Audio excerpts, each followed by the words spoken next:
నమస్తే, very good morning. Welcome to Magadha news. నేను SS Lakshmi. ఇంటింటికో గోవు మగధ నినాదం.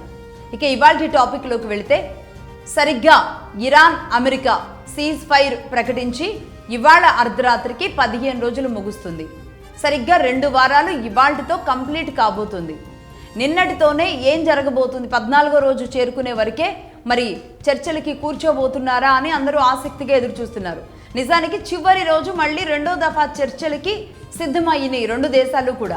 అయితే ఇక్కడ ఒక ట్విస్ట్ ఏంటి అంటే, అమెరికా నుంచి జేడీ వాన్స్, అమెరికా ఉపాధ్యక్షుడు, వైస్ ప్రెసిడెంట్ ఇస్లామాబాద్కి బయలుదేరడం కూడా జరిగింది చర్చల కోసం.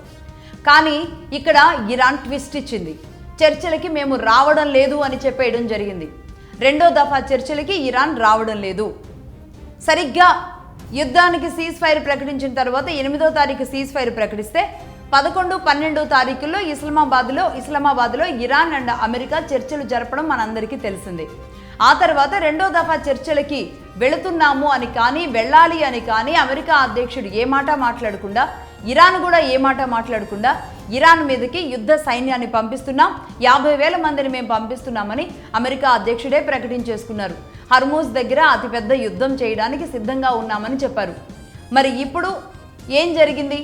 ఇరాన్ అసలు 2వ దఫా చర్చలకే రాము అంది. ఎందుకు అంటే తాను చెబుతున్న కొన్ని అంశాలు. 1, అమెరికాని పాకిస్తాన్ని మేము నమ్మడం లేదు అనేది ఇరాన్ చాలా స్పష్టంగా చెప్పింది. ముఖ్యంగా పాకిస్తాన్, ఎవరైతే చర్చలు జరపడానికి మమ్మల్ని ఇస్లామాబాద్లో కూర్చోబెట్టిన దేశం ఉందో ఆ దేశాన్ని మేము నమ్మడం లేదు, అమెరికాని అసలే నమ్మడం లేదు అని చెప్పడం జరిగింది. మరి ఈ నేపథ్యంలో America vice president JD Vance ఒక్కళ్లే ప్రస్తుతానికి ఇస్లామాబాద్కి వెళ్ళి కూర్చున్నారు. ఇప్పుడు ఆయన చర్చలు జరిపితే పాకిస్తాన్తో కాసేపు మాట్లాడుకొని వెనుదిరగడం తప్ప ఇరాన్ అయితే వచ్చేలా కనబడడం లేదు. అలాగే ఏదైతే అమెరికా అడుగుతుందో మొదటి చర్చల్లో, తాను ఇరాన్ చేస్తున్న న్యూక్లియర్ ప్రోగ్రామ్ ఏదైతే ఉందో దానిని ఆపమని, కనీసం 20 ఏళ్లు కాపాలని అమెరికా కోరుతుంటే అడిగారు కాబట్టి 5 ఏళ్లు కాపుతామని ఇరాన్ చెప్పడం జరిగింది. ఇప్పుడు అంటోంది ఇరాన్, ఈ 5 ఏళ్లు కూడా మేము ఆపం, ఏం చేసుకుంటారో చేసుకోండి అంటోంది. ఆపే ప్రసక్తే లేదు అని కరాఖండిగా చెప్పేస్తోంది. అలాగే తాను చేస్తున్న యురేనియం ఎన్రిచ్మెంట్ ప్రోగ్రామ్ ఏదైతే ఉందో దానిని ముందుకు తీసుకువెళ్లడంలో వెనక్కి తగ్గే ప్రసక్తే లేదు అనేది చెబుతుంది. అలాగే ఇరాన్ దగ్గర ఉన్న యురేనియం కానీ, ప్లూటోనియం కానీ, ఈ రెండింటిని ఏదైతే కోరుకుంటుందో అమెరికా తనకి హ్యాండ్ ఓవర్ చేయాలని, అది కూడా ఇచ్చే ప్రసక్తే లేదు అని స్పష్టం చేసింది ఇరాన్.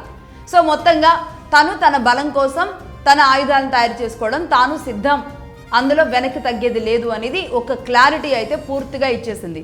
ముందు దాని మీద మీరు ఆలోచనలు జరిపి దానికి సిద్ధమైతే చర్చలకు రండి తప్ప, మేము మొదటి విడతలోనే మా చర్చలు, మా ఎజెండా చెప్పేశాం, మేము అదే స్టాండ్ మీద ఉంటాం తప్ప మీరు చెప్పినట్లుగా న్యూక్లియర్ బాంబులు ఆపడం అనేది జరగదు. కానీ ఇక్కడ జరిగింది ఏంటి తర్వాత మాట్లాడదాం. దాంతోపాటు ఇంకేమేం చెప్తుంది అంటే, వీళ్ళని నమ్మము అని చెబుతోంది. అలాగే యుద్ధం వల్ల ఇరాన్కి జరిగిన నష్టపరిహారం ఏదైతే ఉందో అది పూర్తిగా అమెరికా చెల్లించాల్సిందే అనేది చెబుతుంది. దాంతోపాటుగా మా మీద శాంక్షన్స్ ఏవైతే ఉన్నాయో ఆ శాంక్షన్స్ అన్నీ ఎత్తేయాలి అనేది ఇరాన్ కోరుతుంది. ఈ డిమాండ్స్ అంటే యురేనియం ప్రోగ్రామ్తో పాటుగా ఉన్న డిమాండ్స్ ఇవన్నీ, ఈ డిమాండ్స్ని అడుగుతుంది. దాంతోపాటు $250 బిలియన్ ఇరాన్ సొమ్ము అమెరికా డాలర్స్లో ఏదైతే ఉందో దానిని ఏనాడో ఫ్రీజ్ చేయడం జరిగింది, దానిని అన్ఫ్రీజ్ చేయాలి అనేది కోరుతుంది. నిజానికి తొలి విడత చర్చల్లో అమెరికా కూడా ఈ విషయాన్ని ఒప్పుకుంది. కానీ ఇప్పుడు మరి చర్చలు క్లోజ్ అయితే గనక మళ్ళీ దీన్ని వెనక్కి తీసుకోవచ్చు అమెరికా. ఎవరు ఊరికే పైసలు వదిలిపెట్టరు కదా, ఖచ్చితంగా ఇవ్వదు ఇంకా. కానీ ఇప్పుడు అది కూడా రిలీజ్ చేయాలి అంటుంది. అలాగే మేము యుద్ధానికే సిద్ధంగా ఉన్నాం, అంతేగాని న్యూక్లియర్ ప్రోగ్రామ్ని ఆపే ప్రసక్తే లేదు అనేది ఇరాన్ చాలా స్పష్టంగా చెప్పిన పరిస్థితి కనబడుతుంది. ఆ ఫ్రీజ్ చేసిన అమౌంట్ ఏదైతే ఉందో అదంతా అన్ఫ్రీజ్ చేయాలి అని కోరుతుంది. సరే, న్యూక్లియర్ ప్రోగ్రామ్ ఆపాలా వద్దా అనే చర్చ అటుంచితే ఇవన్నీ ముందు చేయండి అనేది ఇరాన్ అమెరికా ముందు పెట్టింది. దీనికోసం మళ్ళీ ఇస్లామాబాద్కు వచ్చి చర్చలు జరపాల్సిన అవసరం లేదు అనేది ఇరాన్ చెబుతుంది. సో మొత్తంగా ఇరాన్ ఏమంటోంది, న్యూక్లియర్ బాంబ్స్ తయారు చేసుకునేదే, ఇక చర్చలు జాంతాన్నాయి, మేము రాము అని చెబుతుంది. రైట్, మొత్తానికి ప్రపంచం ఈ బుధవారం కోసమే ఎదురు చూస్తుంది. సరిగ్గా ఇవాళ అర్ధరాత్రి తర్వాత ఏం జరగబోతుంది అనేది అర్థం కావడం లేదు. ఎందుకంటే సీజ్ ఫైర్కి ముందు అమెరికా అధ్యక్షుడు ట్రంప్ ఏం చెప్పారు, ఇక మొత్తం ఇరాన్ సివిలియన్స్ అంతా కూడా ప్రాణాలు గుప్పెట్లో పెట్టుకోండి, మొత్తాన్ని లేపేస్తున్నాం, నేలమట్టం చేయబోతున్నాం ఇరాన్ 24 hours టైంలో అని ట్రంప్ చెప్పారు. దానికే కదా పోపు కూడా అలాంటి వ్యాఖ్యలు చేయడం తప్పు అని చెప్పడం వల్ల పోపును కూడా విమర్శిస్తున్నారు ఈ అమెరికా అధ్యక్షుడు. అలా చెప్పిన సరిగ్గా 24 గంటల్లో 48 గంటల్లో 15 రోజుల సీజ్ ఫైర్ అంటూ ఆయనే ప్రకటించేశారు. ఇరాన్ మేము ఇంకా ఫ్రెండ్స్ అయిపోయాం, ఇంకా ఇరాన్ పునర్నిర్మాణం అమెరికానే చేస్తుంది అంటూ ఉబ్బితబ్బుబ్బైపోయారు. ఇక మొన్న శుక్రవారం రోజే ఆయన ఇంకొకటి ఉల్లాసంగా ఉత్సాహంగా చెప్పారు అన్నాను కదా. ఏం చెప్పారు?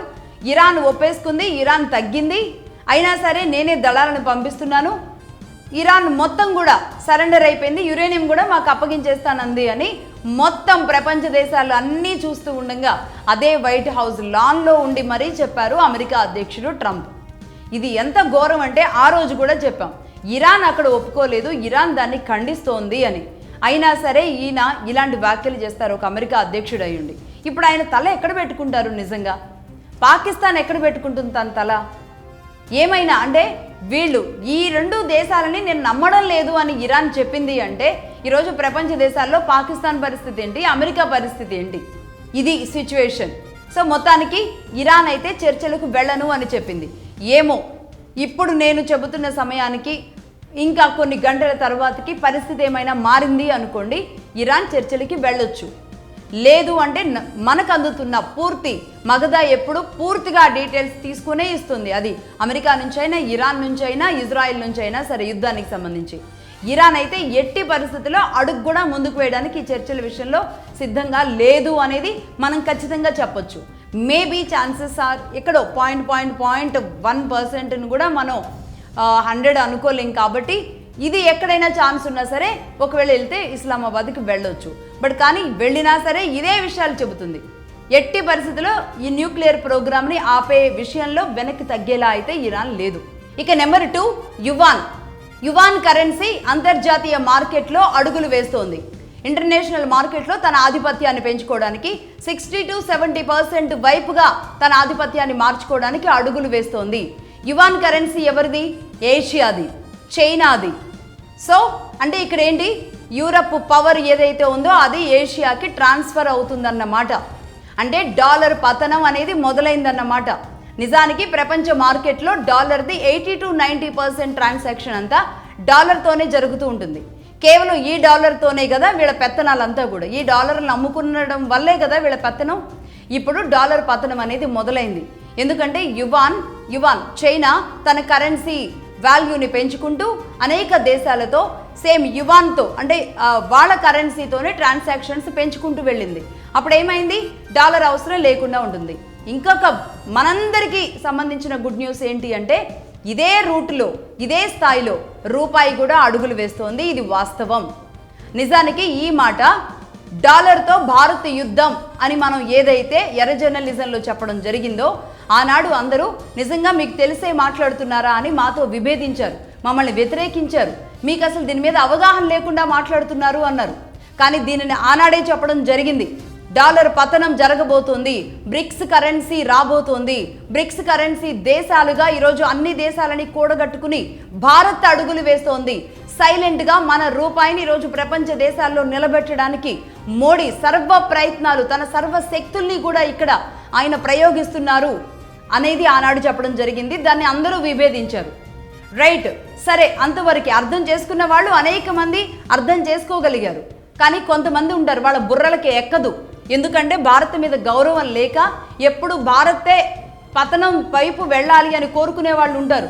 రూపాయి పతనాన్ని పండుగ చేసుకునే లాంటి వాళ్ళు ఉంటారు. ఇదే భారత్లో ఉండి ఇదే రూపాయితో అన్నం తినేవాళ్ళు కూడా.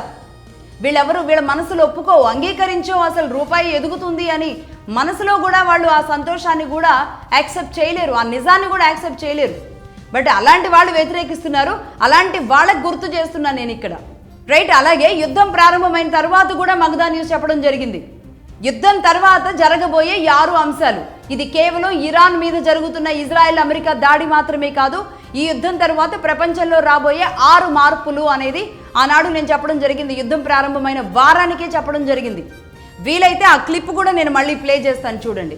మల్టీ పోలార్ వరల్డ్ ఏర్పడవచ్చు అంటే ఏంటంటే ఇప్పటికి యూరప్ అండ్ అమెరికానే అగ్రరాజ్యంగా ఉంది కదా, అంటే పర్టికులర్గా అమెరికా సెంట్రిక్గానే నాటో పవర్ అంతా కొనసాగుతూ ఉంది కాబట్టి అది కాస్త ఏషియన్ కంట్రీస్కి ఏమైనా ట్రాన్స్ఫర్ అయ్యే అవకాశాలు ఉంటాయా అనే దాని పట్ల కూడా మొత్తం ప్రపంచం కూడా ఆసక్తిగా ఎదురు చూస్తుంది. ఒకవేళ ఇదే జరిగితే గనుక అంటే పవర్ షిఫ్టింగ్ గనుక యూరప్ అండ్ అమెరికా నుంచి షిఫ్ట్ అయ్యి ఏషియన్ కంట్రీస్ సైడ్ వచ్చింది అంటే గనుక డాలర్ పతనం అనేది స్టార్ట్ అవుతుంది. నేను చెప్పాను కదా ఎర్ర జర్నలిజంలో డాలర్పై భారత యుద్ధం అని. అదే జరిగితే గనుక మళ్ళీ బ్రిక్ కరెన్సీ వచ్చే అవకాశాలు ఉంటాయి. ఆనాడు మేము చెప్పాం మల్టీపోలార్ వరల్డ్ రాబోతుంది అని చెప్పడం జరిగింది. అలాగే డాలర్ పతనం జరగడం ఖాయం అని చెప్పాం. ఏ దేశం ఆ దేశ కరెన్సీతో అడుగులు వేస్తుంది అని. అందులో ఏషియన్ దేశాలుగా మనం కూడా ఉండబోతున్నాం. చైనా అండ్ భారతదేశం బలంగా ఉండబోతుంది. అటువైపు రష్యా కూడా అంతే బలంగా ఉండబోతుంది. ఇలా కొన్ని దేశాలు బ్రిక్స్ కరెన్సీ దేశాలుగా బలంగా వెళతాయి.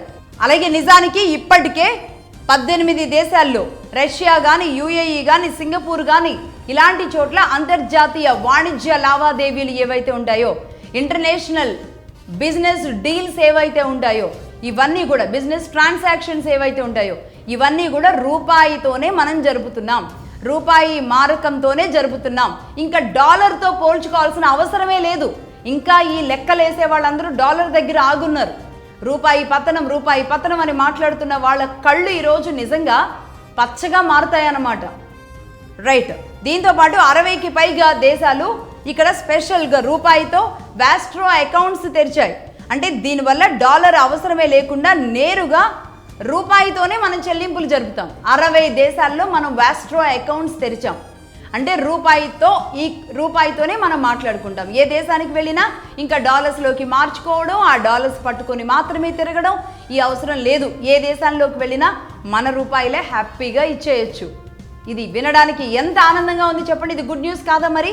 యుద్ధం చివరి దశకు వస్తున్న సమయంలో మనం వింటున్న ఇలాంటి గుడ్ న్యూస్లు అలాగే ఇంకొద్ది రోజులైతే ఇంకొక టర్న్ తీసుకుంటాయి ఖచ్చితంగా.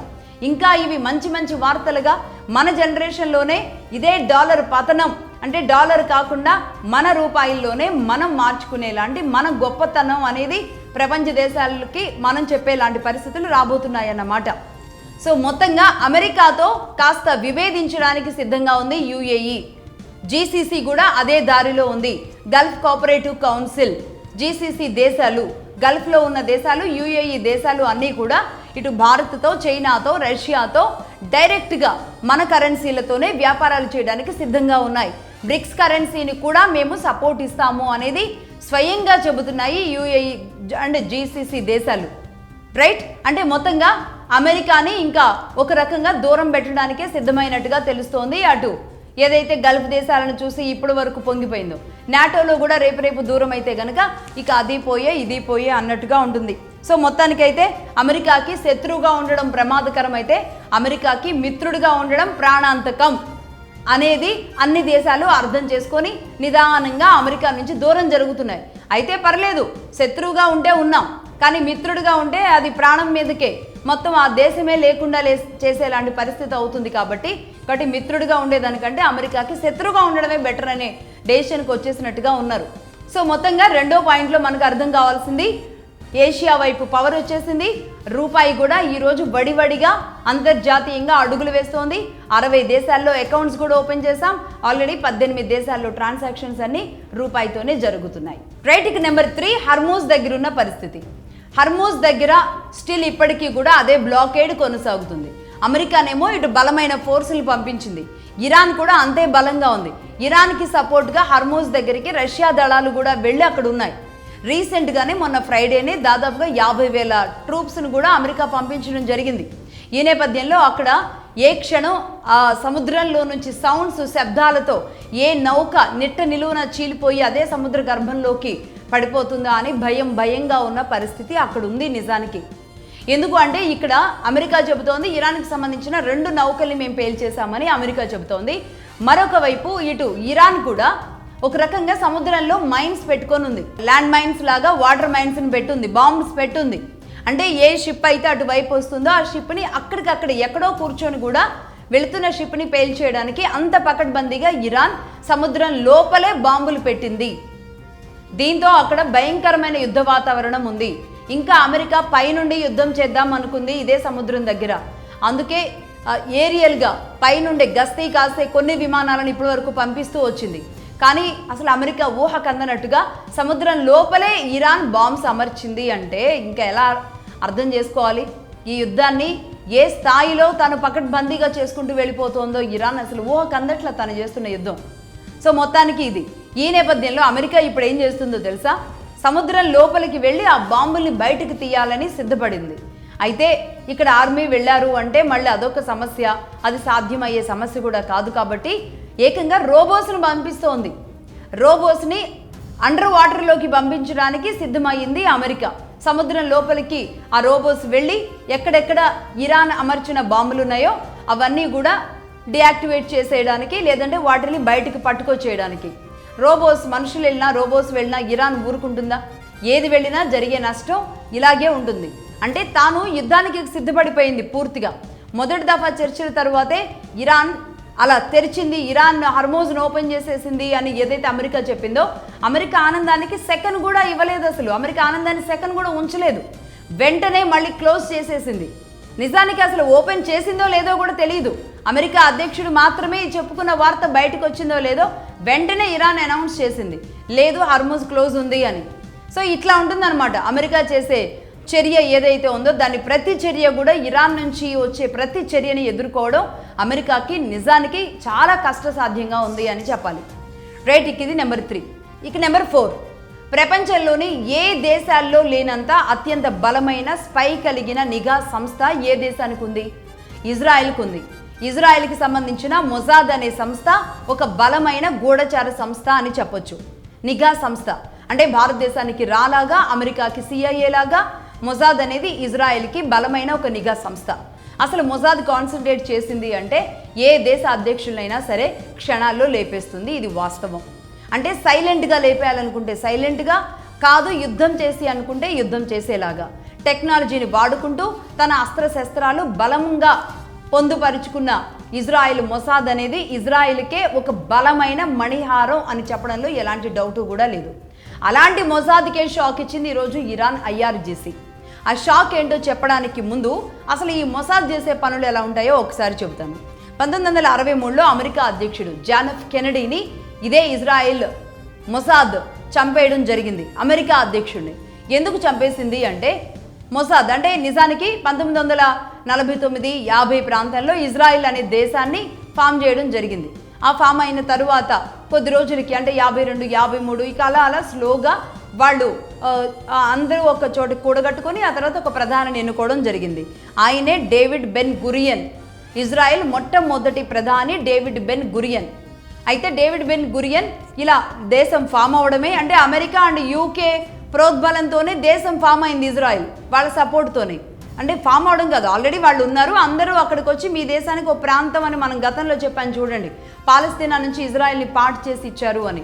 సో ఇచ్చిన దాంట్లో ఏం చేశారు వీళ్ళు, అక్కడ ఒక ప్రధాని వాళ్ళ పాలన ఇవన్నీ మొదలు పెట్టుకొని చేస్తూ ఉంటూనే న్యూక్లియర్ పవర్ను కూడా మొదలు పెట్టడం జరిగింది. 1960-63 ప్రాంతాల్లో డేవిడ్ బెన్ గురియన్ ఇజ్రాయెల్కి న్యూక్లియర్ పవర్ని ఏర్పాటు చేసుకోవడానికి, బాంబ్స్ రెడీ చేసుకోవడానికి ఆ యురేనియం ఎన్రిచ్మెంట్ ప్రోగ్రామ్స్ని మొదలు పెట్టడం జరిగింది.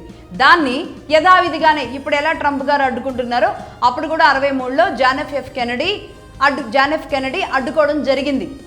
న్యూక్లియర్ ప్రోగ్రామ్ ఇజ్రాయెల్ చేయొద్దు అని అడ్డుకోవడం జరిగింది. అదే కాదు, ఇజ్రాయెల్ ప్రధాని డేవిడ్ బెన్ గురియన్ని వైట్ హౌస్కి పిలిపించి మాట్లాడారు. మాట్లాడడంతో పాటు ఆయన చాలా బలంగా వార్నింగ్ ఇచ్చారు. ఎందుకంటే అప్పుడే ఆయన ప్రధాని, అప్పుడే ఆయన దేశం, ఏముందలే అనుకున్నారు. కానీ మొసాద్ లాంటి ఒక బలమైన వ్యవస్థని అతి తక్కువ కాలంలోనే తయారు చేసుకున్నాడు ఈయన డేవిడ్ బెన్ గురియన్. అంటే వాళ్ళ ఇజ్రాయెల్ ఎక్కడున్నా సరే వాళ్ళు జూయిష్లు అంత బలంగా రాగలిగారు అన్ని సంవత్సరాల తర్వాత కూడా అంటే గనక వాళ్ళు అంత బలమైన శక్తుల్లాగా తయారయ్యారనమాట, ఒక ఉగ్రవాదుల్లాగా తయారై ఉన్నారు. సో వీళ్ళని బెదిరించారు. బెదిరించిన తర్వాత డేవిడ్ బెన్ గురియన్ హట్ అయ్యారు. కేవలం వాళ్ళ ప్రధాని హట్ అయ్యాడన్న కారణంతో మొసాద్ ఏం చేసింది, ఏకంగా అమెరికా అధ్యక్షుడిని లేపేసింది. మేమే లేపేశామని ప్రకటించుకుంది కూడా. ఇది మొసాద్ ఎలా ఉంటుంది అని చెప్పడానికి నేను ఇది ఒక ఎగ్జాంపుల్గా చెబుతున్నాను.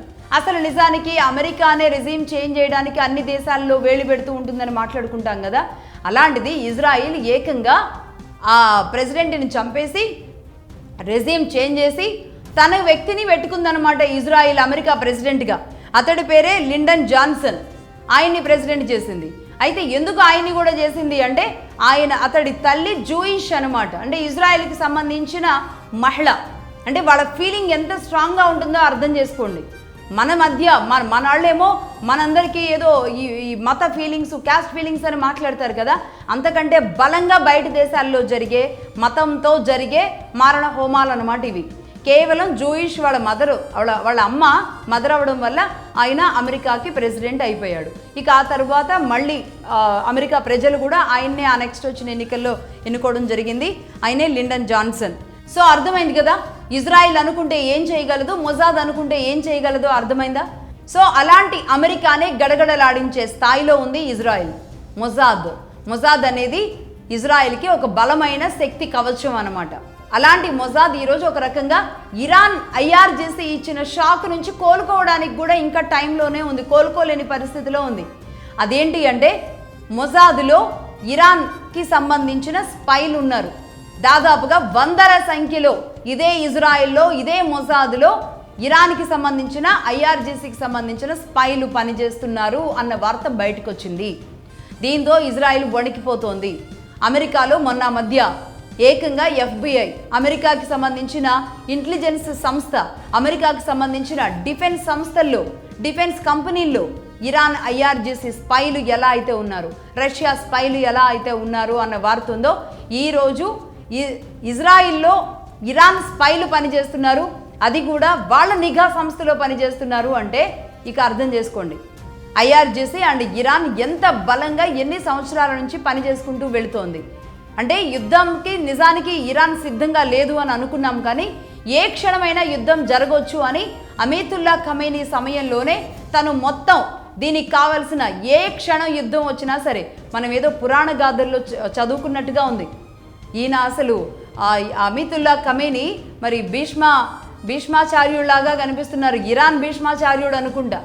ఆ యుద్ధ నైపుణ్యం, ఆ యుద్ధ తెలివితేటలు, ఆ యుద్ధ అస్త్రశస్త్రాలు, ఆ యుద్ధ కవచాలు, ఆ యుద్ధం చేసేవాళ్ళు, వీళ్ళందరినీ కూడా ఇంత బలంగా తయారు చేసి ఎక్కడికక్కడ ఏ దేశం అయితే తన శత్రువు అనుకున్నారో ఆ దేశం దగ్గర తన వాళ్ళని పెట్టేశాడు ఆయన.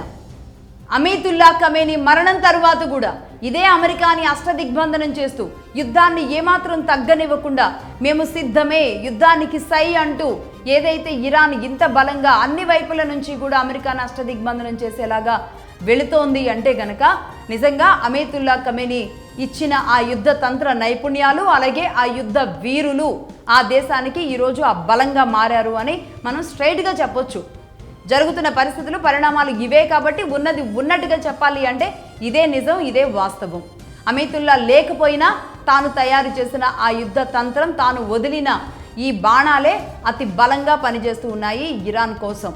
ఇక నెంబర్ 5, అదే మల్టీపోలార్ వరల్డ్ రావాలి అని బలంగా వినబడుతున్న వాయిస్లు. ఇది కూడా మగధా న్యూస్ మొదట్లోనే చెప్పడం జరిగింది.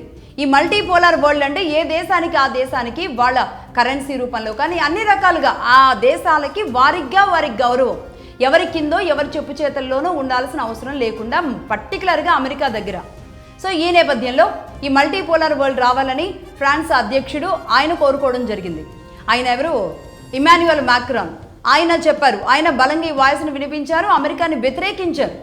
ఆ తర్వాత ఇప్పుడు బ్రెజిల్ ప్రధాని కూడా ఈ మల్టీపోలార్ వరల్డ్ గురించి రీసెంట్గా బలంగా మాట్లాడుతున్నారు ఎక్కడికి వెళ్ళినా. ఆయన ఆ మధ్యకాలంలో మన భారతదేశానికి రావడం, ముఖ్యంగా ప్రధాని మోడీతో ఆయన అత్యంత ఎక్కువ గంటల పాటు మాట్లాడడం, వాళ్ళిద్దరూ చర్చలు జరపడం మనకు తెలిసిందే. ఈ చర్చల్లో భాగంగా బ్రెజిల్ అండ్ భారత్ బంధాన్ని ఇదే బ్రెజిల్ ప్రధాని బయటకు వచ్చిన తర్వాత మాట్లాడడం జరిగింది. ఇలాగే ముందుకు వెళతాం, అందరం ఏకతాటి మీద ముందు ఉంటామని చెప్పడం జరిగింది. ముఖ్యంగా మోడీ గారు ఏ దేశ ప్రధానులతో, అధ్యక్షులతో ఎలా ఒక బలమైన శక్తులుగా ఒక రకంగా ఒక సలహా తీసుకోవడానికి ఎలా వస్తున్నారో భారత ప్రధాని దగ్గరికి, లేదంటే భారతదేశాన్ని ఈరోజు ఏ స్థాయిలో చూస్తున్నారో అర్థం చేసుకోవచ్చు. ఈ నేపథ్యంలోనే ఇప్పుడు జరుగుతున్న ఈ పరిణామాలు కూడా అలాంటివే. భారతదేశంతో మాట్లాడి వెళ్ళిన తరువాత అమెరికాను వ్యతిరేకించడం మొదలుపెట్టారు బ్రెజిల్ ప్రధాని అని స్ట్రైట్గా చెప్పొచ్చు. ఈ నేపథ్యంలో ఆయన ఈరోజు ప్రపంచ దేశాల ముందు జియోపాలిటిక్స్లో ఆయన ఎక్కువ పెడుతున్న 4 బాణాలు, ఆయన అడుగుతున్న 4 అంశాలు. అదేంటి అంటే UN అండ్ సెక్యూరిటీ కౌన్సిల్ అంతర్జాతీయ సంస్థల సంస్కరణలు రావాలి అని ఆయన కోరుకుంటున్నారు. అంతర్జాతీయ సంస్థలుగా ఉన్న UN and UN security council ఏదైతే ఉందో వాళ్ళలో మార్పులు రావాలి. ఎందుకు అంటే వీళ్ళు లార్డ్ ఆఫ్ వార్గా, అంటే వీళ్ళే వార్ లార్డ్స్గా మారిపోయారు. కాబట్టి ముందు వీళ్ళలో ఒక మార్పు రావాలి. వీళ్ళ దగ్గర నుంచే మార్పు జరగాలి. వీళ్ళు అలాగే అమెరికా వీళ్ళంతా ఒకటి అవ్వడం వల్ల మిగతా దేశాల మీద పెత్తనం చెలాయించడానికి ఈ యుఎన్ సెక్యూరిటీ కౌన్సిల్ భద్రతా మండలి అనే పేరుకుందే, కానీ ఇది ఆ స్థాయిలో మిగతా దేశాలకి భద్రతను కల్పించడం లేదు అనేది ఆయన స్ట్రైట్గా చెప్పడం జరిగింది. ఈయన అక్కడ ఇక్కడ కాదు, బ్రెజిల్ ప్రధాని ఏకంగా యుఎన్లోనే మార్పు రావాలి అని కోరుకున్నారు. అలాగే నెంబర్ 2, గ్లోబల్ సౌత్ గళం అనేది ఒకటి వినిపించాలి అంటున్నారు. అలాగే ఆసియా, ఆఫ్రికా, లాటిన్ అమెరికా ఇలాంటి దేశాల్లోకి ఈ పవర్ ట్రాన్స్ఫర్ జరగాలి అంటున్నారు. కేవలం పవర్ ట్రాన్స్ఫర్ మాత్రమే కాదు, అంటే ఈ మల్టీపోలార్ సిస్టమ్, మల్టీపోలార్ వరల్డ్ అంటే కేవలం కరెన్సీ మారడానికి మాత్రమే కాదు, శాంతి రావాలి, పేదరిక నిర్మూలన జరగాలి, ఒక సమానత్వం, ఒక ఈక్వాలిటీ ఉండాలి. ఇవన్నీ కూడా బ్రెజిల్ ప్రధాని ఉంచారు. అలాగే 4వ విషయం ఫైనాన్షియల్ మల్టీపోలారిటీ, ఆర్థిక స్వాతంత్రం. ఏ దేశానికి ఆ దేశానికి ఆర్థిక స్వాతంత్రం, వాళ్ళ కరెన్సీకి ఒక వాల్యూ ఉండాలి అని. అలాగే బ్రిక్స్ కరెన్సీని ముందుకు తీసుకువెళ్ళడానికి అనేక దేశాలు బలంగా కలిసి రావాలి అని. అమెరికా డాలర్ పెత్తనాన్ని తగ్గించాలి అని. ఈ 4 అంశాలని ప్రపంచ దేశాల ముందు బలంగా వినిపిస్తూ ఉన్నారు బ్రెజిల్ ప్రధాని. ముఖ్యంగా ఇందులో బ్రిక్స్ కరెన్సీ విషయంలో అయినా బ్రెజిల్ కూడా ఇందులో ఉంది. ఇందులో భాగంగా ప్రధాని మోడీతో చేయి కలిపి అందరం ముందుకు వెళదాము అన్న విషయాన్ని, భారత్ ఏది చెబితే నిజానికి బ్రిక్స్ కరెన్సీ విషయంలో అన్ని దేశాలని కూడగట్టి ఆ శక్తిని అందరినీ కూడా ఒకచోట కేంద్రీకరించడంలో భారతదేశ పాత్ర అత్యంత కీలకమైనది. ఇది ఎవరు అవునన్నా కాదన్నా భారతదేశ పాత్ర చాలా కీలకమైనది. ఇక్కడ మన విదేశాంగ శాఖ మంత్రిగా జయశంకర్ గారు కానీ, ఇక్కడ మోదీ కానీ, అజిత్ దోవాల్ కానీ వీళ్ళందరూ కలిసి చేస్తున్న ప్రయత్నాలు సఫలీకృతం వైపుగా అడుగులు వేస్తున్నాయి. ఇదే జరిగితే రూపాయి మారక ద్రవ్యంగా రూపాయి మారక విలువ అనేది పెరుగుతుంది. అప్పుడు రూపాయి పతనమనో డాలర్ హై అనో మాట్లాడే వాళ్ళ నోర్లకు తాళం పడుతుంది. రైట్, ఇది సో మొత్తంగా జరుగుతున్న ఈ పరిస్థితులు, పరిణామాలు ఈ 5 అంశాలు ఇవి కీలకం. మరొక 24 గంటలు సరిగ్గా ఇప్పుడు మన ప్రోగ్రాం 7 గంటలకి మొదలవుతుంది కాబట్టి సరిగ్గా ఇవాళ సాయంత్రం 7 గంటలకి ఒక క్లారిటీ వచ్చేస్తుంది. ఏం జరగబోతుంది ఈ యుద్ధం విషయంలో ఏం జరగబోతుంది అనేది ఒక క్లారిటీ వచ్చే అవకాశాలు చాలా స్పష్టంగా కనబడుతున్నాయి. మరీ ముఖ్యంగా నేను చెప్పాలని అయితే ఒకటి అనుకుంటున్నా, పాకిస్తాన్ ఏదైతే తాను పెత్తనం చేస్తున్నాను, తాను మధ్యవర్తిత్వం వహిస్తున్నాను అని మధ్యలో పాకిస్తాన్ వచ్చి దూరినప్పుడు ఇదే భారతదేశంలోని ఇదే తెలుగు మేధావులు అందరూ కొంతమంది మాట్లాడారు. కొంతమంది మేధావులు, జర్నలిస్టులు, ప్రొఫెసర్లు అందరూ చెప్తున్నారు. ఏమన్నారు అంటే ఇక్కడ భారత్ కూడా తన అవకాశాన్ని అందిపుచ్చుకుంటే బాగుండేది, భారత్ కూడా పెత్తనం చేస్తే బాగుండేది, ఇలాంటి మాటలు మాట్లాడారు. ఇప్పుడు అర్థమైందా? ఇరాన్ పాకిస్తాన్ని నమ్మను, నేను వెళ్ళను అంది. అమెరికాను నమ్మను అనడం వాళ్ళు యుద్ధం చేసుకుంటున్నారు కాబట్టి వేరే విషయం. మధ్యవర్తిత్వం వహిస్తున్నాను, నేనే సిద్ధంగా ఉన్నాను అని అక్కడ ఏదో మడిగట్టుకొని కూర్చున్నట్టుగా పాకిస్తాన్ వ్యవహరిస్తున్న తీరుతో అసలు నిన్ను నమ్మట్లేదు అని ఇరాన్ చెప్పింది. ఏది? వీళ్ళంతా కూడా షియా అండ్ సున్నీ ముస్లిం కల్ట్ సంబంధించి, అంటే ఒక మతాన్ని ప్రాక్టీస్ చేస్తున్న దేశాలు అయినప్పటికీ కూడా ఆ దేశం వైపు వెళ్ళడానికి కూడా ఇరాన్ ఇష్టపడడం లేదు. అంటే ఇదే పేనుకు పెత్తనాలు ఇవ్వాలన్నా అనవసరమైన వాటిలో వేలు పెట్టి ఆ దేశం పరువు పోగొట్టుకునే పనులు చేస్తే ఇలాగే ఉంటుంది. ఇప్పుడు చెప్పండి, పాకిస్తాన్ పరువు ఉందా, పోయిందా? ఇరాన్ వెళ్ళకపోతే ఇప్పుడు పాకిస్తాన్ తల ఎక్కడ పెట్టుకుంటుంది జియో పాలిటిక్స్లో? వెళ్ళి మళ్ళీ అమెరికాలో ట్రంప్ గారి కోర్టు పక్కన దాక్కోవాలన్నమాట. మన external affairs minister doctor Jaishankar గారు అందుకే చెప్పడం జరిగింది, వీఆర్ నాట్ బ్రోకర్స్, మాకు అవసరం లేదు యుద్ధాలు చేయాలి అని మేము చెప్పాం, యుద్ధాలు ఆపమని మేము చెప్పాం. Bharat is not a broker అని చెప్పారు. అంటే పాకిస్తాన్ని ఓపెన్గా బ్రోకర్ అన్నారు. అంటే అర్థం చేసుకోండి ఎందులో ఉండాలి. ఒక పెద్దరికంగా, ఒక పెద్ద వ్యక్తులుగా బ్రెజిల్ ప్రధాని వచ్చి మాట్లాడి వెళ్ళిన తరువాత ఆయన మాట్లాడే విధానాన్ని బట్టి అది భారత్ వినిపించిన వాయిస్ అవుతుంది. ఏ ప్రధాని వచ్చినా సరే, రష్యా వచ్చినా, చైనా వచ్చినా, ఏ దేశం, నెతన్యాహు వచ్చినా, ఎవరు వచ్చినా సరే మనం ఇచ్చే గౌరవం ఎలా ఉంటుందో చూడండి. అలాగే అరబ్ కంట్రీస్ నుంచి అబుదాబి రాజులు మనతో మాట్లాడినా ఆ గౌరవం, ఆ పెద్దన్న పాత్ర, దానిని ఈరోజు భారత్ క్యారీ చేస్తుంది. కానీ సొంత వాళ్ళకే ఆ గౌరవ విలువలు అర్థం కాక పిచ్చి పిచ్చి వాగుతూ ఉంటారు. నిజానికి భారత్ అత్యున్నతమైన స్థాయిలో ఉంది. అనవసరమైన పెత్తనాలని నెత్తినెత్తుకుంటే ఎలా ఉంటుందో పాకిస్తానే ప్రస్తుతానికి బెస్ట్ ఎగ్జాంపుల్ అని చెప్పడం ఈ ఎపిసోడ్ ఉద్దేశం. That's all for now. చూస్తూనే ఉండండి మగధా న్యూస్. నేను లక్ష్మి, సైనింగ్ ఆఫ్.